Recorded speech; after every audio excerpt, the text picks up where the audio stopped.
हाय, मी अनु. नमस्कार. अनुस किचनतर्फे सर्वांना नवीन वर्षाच्या आणि मकर संक्रांतीच्या शुभेच्छा. मकर संक्रांतीची तयारी आता घराघरात चालू आहे. या सणामध्ये बनवल्या जाणाऱ्या तिळगुळाच्या पोळ्यांची रेसिपी मी आधी अपलोड केली आहे, जरूर बघा. सध्याच्या वातावरणात मटार, गाजर, वांगी, तीळ आदी पीक विपुल प्रमाणात तयार होते. त्यामुळे सध्या मिळणाऱ्या सर्व भाज्या एकत्र करून त्यात तिळाचे कूट घालून भाजी तयार करतात. सर्व भाज्या वापरून आज आपण भोगीसाठी खास भाजी करणार आहोत. तीळ लावून केलेली बाजरीची भाकरीसुद्धा या भाजीबरोबर आवडीने खातात. आपण ही रेसिपी जरूर करून बघा. माझ्या चॅनलला सबस्क्राईब करा आणि रेसिपीला लाईक करा. आता आपण यासाठी लागणारे साहित्य बघूया. यामध्ये भाज्या स्वच्छ धुवून निवडून कट केल्या आहेत.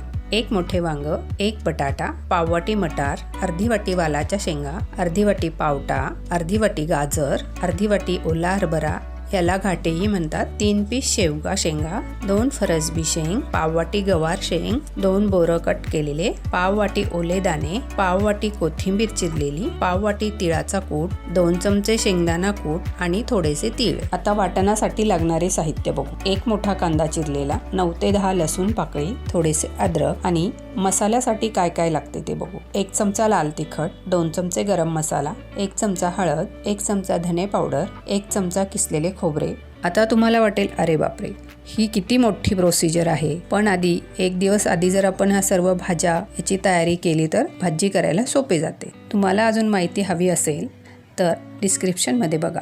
गॅसवर गरम कढईत 1 ते 1.5 चमचा तेल घालून थोडीशी मोहरी, 1 चमचा हळद आणि थोडासा हिंग टाकून यात वालशेंग, शेवगा, फरसबी, घेवडा, मटार, ओले हरभरे, गाजर, गवार, बोर घालून मिक्स करून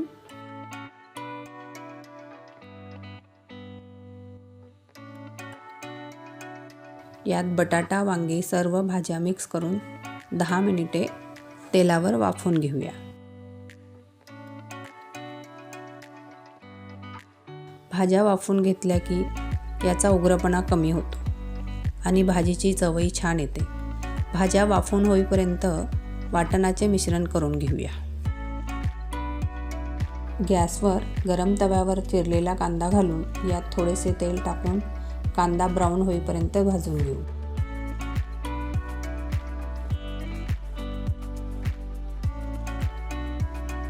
भाजलेला कांदा, लसूण, अद्रक याचे मिक्सरमध्ये वाटण करून घेतले आहे.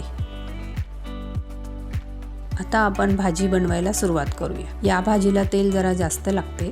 गॅसवर गरम कढईत 1 ते 1.5 चमचा तेल घालून मोहरी, जिरे, लाल तिखट, गरम मसाला, धने पावडर, हळद मिक्स करून तयार केलेले वाटण घालून 1 मिनिट परतून घेऊ.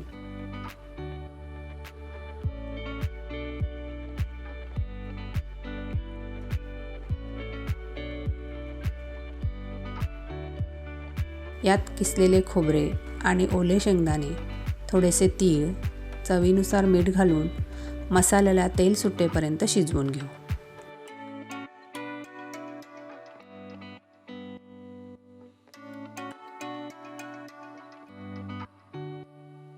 आता मसालाही छान शिजला आहे.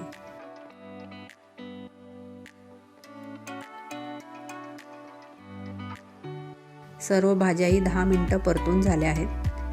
यात भाज्या छान शिजल्याही आहेत. या भाज्या मसाल्यामध्ये मिक्स करून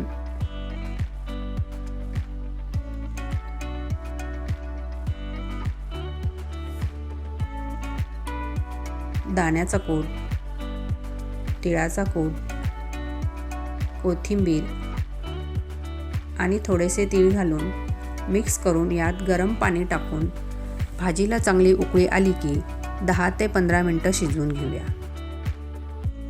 तुम्ही यामध्ये चिंच गुळही घालू शकता आणि तुम्हाला हवी तशी भाजी, पातळ रसा किंवा सुक्की भाजी, ग्रेव्ही भाजी करू शकता. आता आपली भोगीची खेंगट चवदार भाजी तयार आहे. बाजरीची भाकरी, तिळाची चटणी, कांदा, लिंबू, मुगाची खिचडी याबरोबरही ही भाजी खूप रुचकर लागते. तुम्ही ही डिश नक्की करून बघा आणि माझ्या रेसिपीला लाईक आणि चॅनलला सबस्क्राईब करा. बेल आयकॉनवर क्लिक करा. पुन्हा आपली भेट नवीन रेसिपीबरोबर. हेल्दी खा, खुश रहा.